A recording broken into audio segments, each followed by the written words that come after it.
Hello, welcome to Access. My name is Nathan and I have been getting excited about Returnal. The sci-fi action thriller arrives very soon, on the 30th of April, and is the first big PS5 exclusive of the year.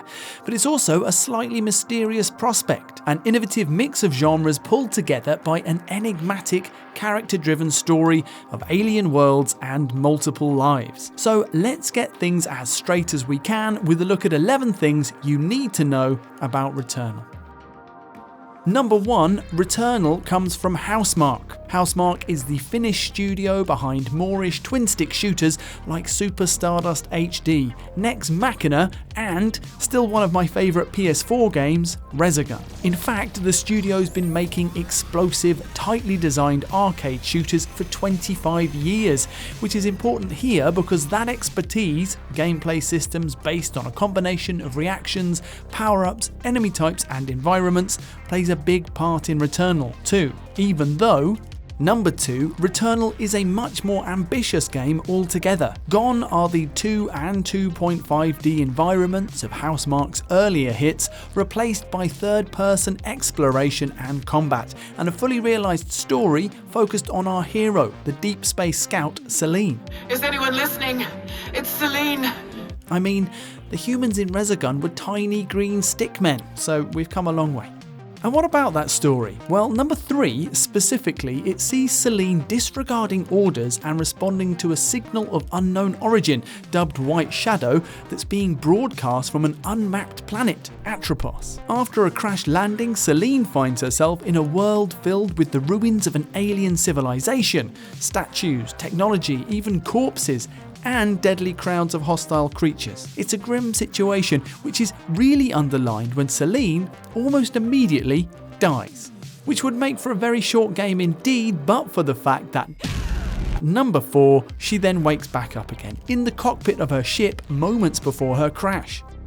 This is unusual to say the least, and finding out why it happens, because it happens again and again, becomes part of Celine's motivation as she finds herself locked in a deathless metaphysical prison. In gameplay terms, this gives Returnal a roguelite element, with the alien world reset and reconfigured with each death, representing a fresh challenge for players. Although, Number 5, there is progress to be made that withstands these cycles. Exactly what form this will take is still slightly mysterious, but Celine will be able to find items that persist between lives, use xenotech to find shortcuts, and once the boss creatures of the planet's distinctive areas are defeated, she doesn't have to face them again.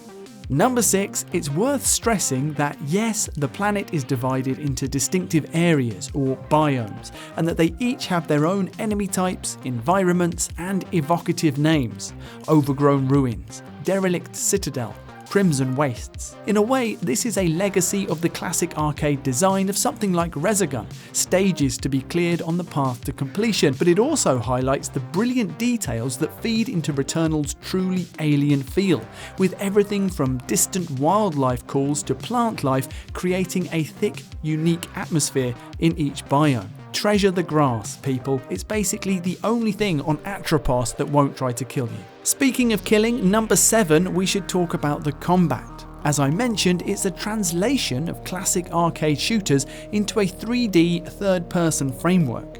The basics are the same. Celine will face diverse groups of enemies at the same time, trying to deal damage with various weapons and power-ups while avoiding incoming attacks.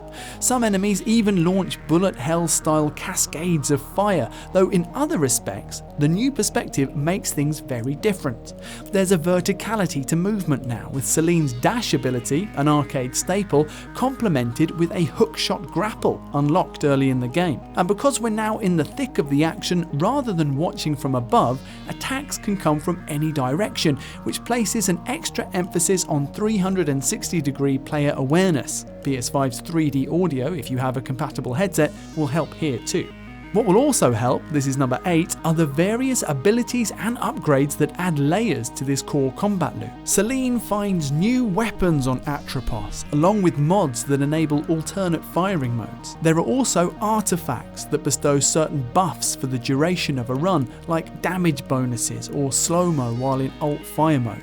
And there are parasites, spider-like creatures which attach themselves to Celine and provide risk-reward modifiers like a damage boost but with weakened melee attacks. On top of this shifting, customizable set of parameters, there are also mechanics which direct combat and speak to HouseMark's shooter experience. A timing window during weapon recharge which can provide a damage boost or a nasty gun jam, and Adrenaline, a stackable perk that builds as you deal damage without getting hit and unlocks 5 levels of boosted abilities, including increased damage and improved targeting. While Celine's exploration of Atropos leads to a deepened combat system, it's also how she unearths Returnal's core mysteries, because number 9, as well as offering up weird spider power-ups, the planet's ruins also offer up clues about the beings who made this technology, their hive mind civilization, and what, if anything, it has to do with the unknown emergency signal and, the fact that Celine can no longer die. Speaking of which, further story insights will also be gained by Celine's discovery of herself, in the form of her own corpses from previous cycles. Some of these will be projections of other players delivered by the game's online systems, and others will deliver audio logs from the past or future which Celine has no memory of recording.